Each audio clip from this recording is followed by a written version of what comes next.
Hero Nikhil happy days సినిమాతో ఒక నటుడిగా తన కెరియర్ ప్రారంభించినప్పటికీ తర్వాత స్వామి రారా, కార్తికేయ సినిమాలతో మంచి గుర్తింపు తెచ్చుకొని కార్తికేయ 2తో పాన్ ఇండియా స్టార్గా మారిపోయాడు.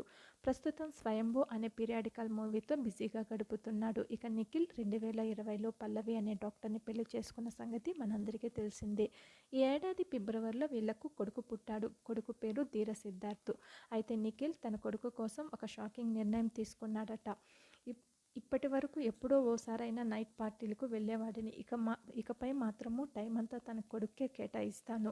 ఇక నుంచి కొన్ని విషయాలకు చాలా దూరంగా ఉంటానని చెప్పి షాకింగ్ కామెంట్స్ చేశాడు.